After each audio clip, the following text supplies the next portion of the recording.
Welcome to the Deep Dive, the show that takes that endless stream of articles, all the research, all the conflicting takes, and boils them down into the clear, actionable insights you need. Today, we are wading right into a fight that it's been plaguing students, parents, educators for forever, it feels like. The great homework debate. Right. Is it the necessary reinforcement that builds discipline?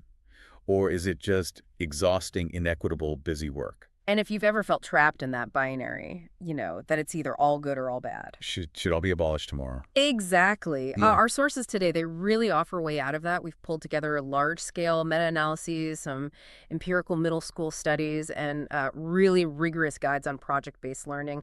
Our mission today is pretty simple. We want to move past the emotional arguments and just look at the data. What does it actually say? Yeah, we want to find the precise conditions where work outside the classroom gives you the most value, with the least amount of harm, and how high-quality instructional design can make sure every assignment actually has a purpose. So if you're grappling with that balance rigor versus well-being, here's the foundational truth to start with. Homework has, well, dramatically increasing value as students get older. Especially in high school. Right, once those time management skills start to click.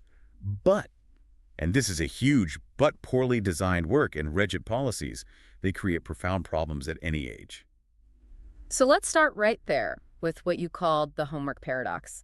The academic value of an assignment changes so dramatically depending on the age of the student doing it. Okay, let's unpack that age factor because the numbers here, I think, are the first big aha moment for a lot of people. A massive 2017 meta-analysis that's pulled together hundreds of studies. It gave us a really clear statistical snapshot. It did. It showed that for students in early elementary, so grades 1 through 4, the academic impact of homework is tiny. Just minimal. How minimal? The effect size they identified was only 0.21.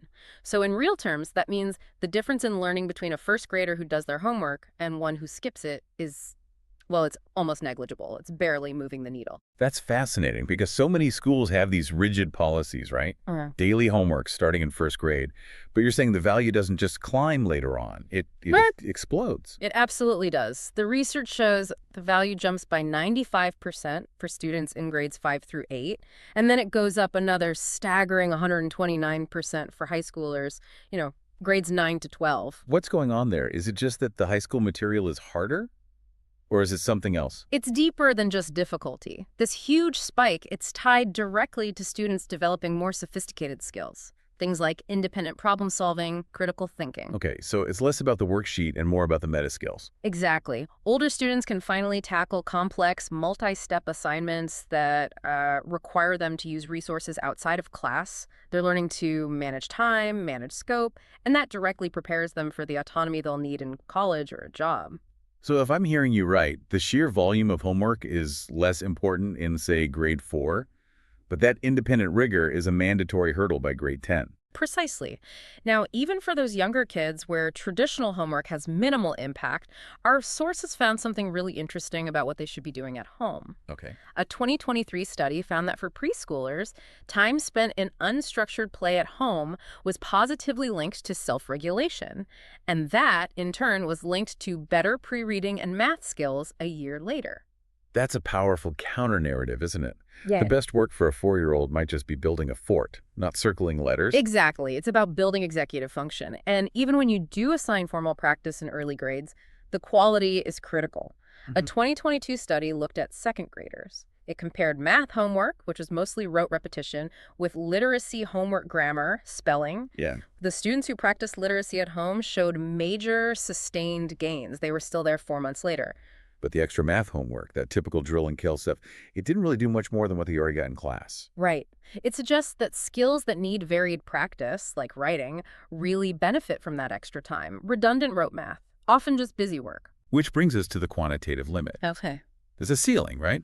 Even for the good stuff. A very clear ceiling, yeah. International PISA data confirmed this. They tracked 15-year-olds and looked for that sweet spot. Time spent on math homework versus performance. What did they find? High schoolers who spent between 1 and 2 hours a day on math homework, they significantly outperformed their peers who spent less. So 1 to 2 hours is the zone. That's the most productive zone statistically. It's enough time for retrieval practice, for solving complex problems, but not so much that you get burnout. And this is where it gets really interesting because it proves the busy work argument. What happens after 2 hours? Well, after the 2-hour mark, scores barely went up. And crucially, after 3 hours, they actually declined. They went They down. went down. The brain just can't sustain that level of focus. The stress response kicks in and it literally starts to sabotage the learning you're trying to achieve. That decline, that just perfectly leads into the hidden costs of homework. I mean, we're talking about mental health stress and, of course, the huge issue of socioeconomic inequity. It's a massive issue. And the mental health implications, they're they're really disturbing. Hmm. The 2025 Challenge Success Survey polled over 28,000 students, and homework and workload ranked as the #1 source of stress. Number one, more than anything else. More than worries about sleep, time management, even their future, it was the top source of stress. That really challenges the whole idea that homework is just a character builder. If it's the #1 cause of anxiety, it's probably eroding character, not building it. And get this, 56% of those students said that at least some of their classes regularly assign homework they see as just meaningless busy work. Over half. If most of your students think half your assignments are pointless, that's a design flaw. That's not a student flaw. And it becomes physical. Research consistently shows that teens sacrifice sleep to meet these homework demands. That leads directly to more anxiety and depression, and it creates this vicious cycle where they can't learn effectively the next day. And beyond mental health, there's the equity problem, the homework gap. It's a profound gap, and it really amplifies existing unfairness. It starts with just basic access. Give us the numbers on that. Okay, so 24% of teens from families making under $30,000 a year lack reliable computer or high-speed internet access. Compare that to just 8% of high-income teens. Wow. And even more jarring, over a third of low-income students are completely dependent on a cell phone to do their homework. A cell phone? I mean, just try writing a 5-page essay or making a detailed presentation on a tiny screen. It's practically impossible. Which means a student could be spending 3 or 4 times as long on the exact same assignment just because of their tech limitations. It creates a massive time gap. So a 1-hour assignment is not a 1-hour assignment for everyone. Not at all. Researchers found it took students anywhere from 30 to 85 minutes. And they concluded, very starkly, that the less academically advantaged students struggled the most and took the longest. That's just systemic inequity built right into the curriculum. And that extra time cuts into family duties, part-time jobs, sleep. Right. But we can't just throw the baby out with the bathwater. Even if a school minimizes homework, teachers still rely on it for some vital functions. A study in Southern Maryland highlighted 2 of these. Okay, the dual role. First, it's a diagnostic tool. Exactly. It's the teacher's eyes and ears after class. It helps them spot misconceptions or gaps in understanding before they become huge problems. And second, it's a collaborative tool. It can strengthen that partnership with families, give them a window into the classroom. But that only works if communication is transparent and expectations are crystal clear. So the takeaway isn't no homework, it's ensuring the task serves these powerful functions instead of just filling time. Okay, so that brings us to the core challenge then. How do we design tasks that do all that, that are diagnostic, collaborative, without falling into that stress-inducing, inequitable busy work trap? And the answer that's really embedded in our sources is project-based learning, PBL. PBL. It's a methodology and approach that fundamentally shifts the goal. It's not about regurgitating facts anymore. It's about solving complex, real-world problems.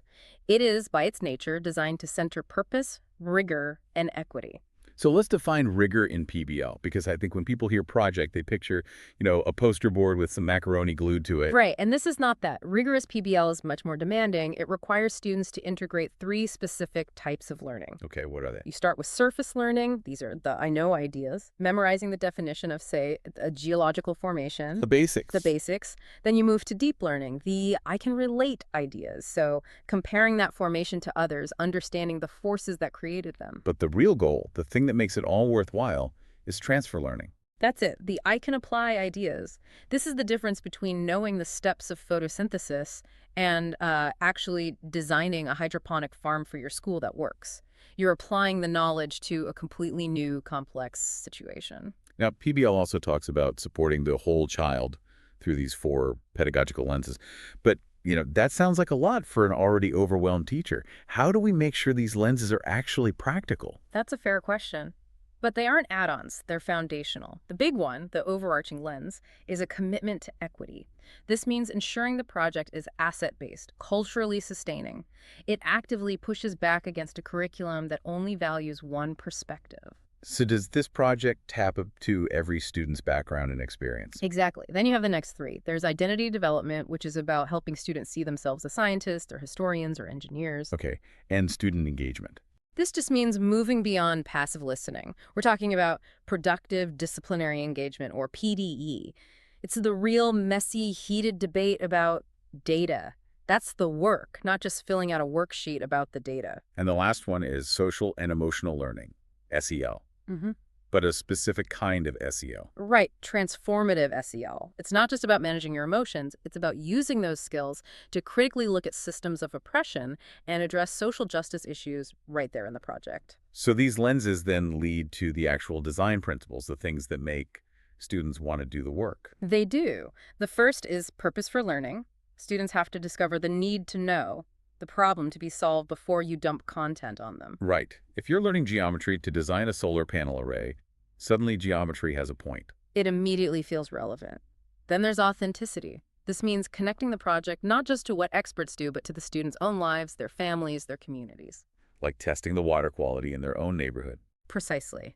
It turns the assignment into a civic action, not just a grade. And the last principle is student agency. This directly fights that feeling of busy work by letting students make real, substantive choices in their projects. They get to choose their research topic or how they present their findings. Or even help define what success looks like. It builds their independence and their ownership over the whole process. And when you design learning that deeply, your assessment has to change too. You can't just rely on traditional tests and grades anymore. You'd miss the whole point. Right. The sources outline 3 ways to diversify assessment in PBL to get that whole picture of, learning, creativity, teamwork. The first is stop and assess. This is still your traditional stuff, formal tests, quizzes. You still need those surface learning checks. But the second one, assess in action, feels really different. It's transformative. This is that continuous formative feedback you give while they're in the middle of the work. You're observing a debate, you're looking at their collaboration online, you're giving feedback on a draft. And the third method is truly student-centered, student-constructed assessment. This is where students work with the teacher to figure out how they're going to prove what they've mastered. So it shifts the power. It does.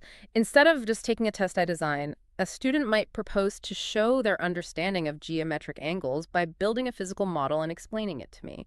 It captures mastery, creativity, and application all at once. Because PBL is so collaborative, technology obviously plays a huge role in making it better. Oh, a pivotal role. We're seeing incredible things with virtual reality, letting kids explore historical sites or run complex experiments. Collaboration platforms like Slack and Trello are huge. And AI-powered feedback is giving students instant suggestions on their work. And looking ahead, where is PBL going? It's evolving to tackle huge global issues. We're seeing trends toward global collaboration, so students working with peers across the world on things like sustainability projects, focusing on climate change, and of course, incorporating gamification to make it all more engaging. What stands out to me here is that whether a school has a no homework or an active homework policy, the whole debate is kind of moot if the work itself has no purpose. It all comes back to that. It all circles back to those 3 levels of rigor: surface, deep, and transfer. Absolutely. The core insight is that the value of any academic work, home or in class, it comes from its quality, its purpose, its equity, not its volume. The ultimate goal has to be transfer learning, applying knowledge to new situations. So what does this all mean for you, whether you're a learner, a teacher, a school leader? It means you have to adopt the PBL mindset, even if you don't officially do PBL. It means constantly asking, is this practice fostering autonomy? Is it relevant to my students' lives? And is it equitable? If the answer is no to any of those, you're probably just assigning busy work. And this whole discussion leads us to a really crucial, kind of provocative final question for every school leader out there.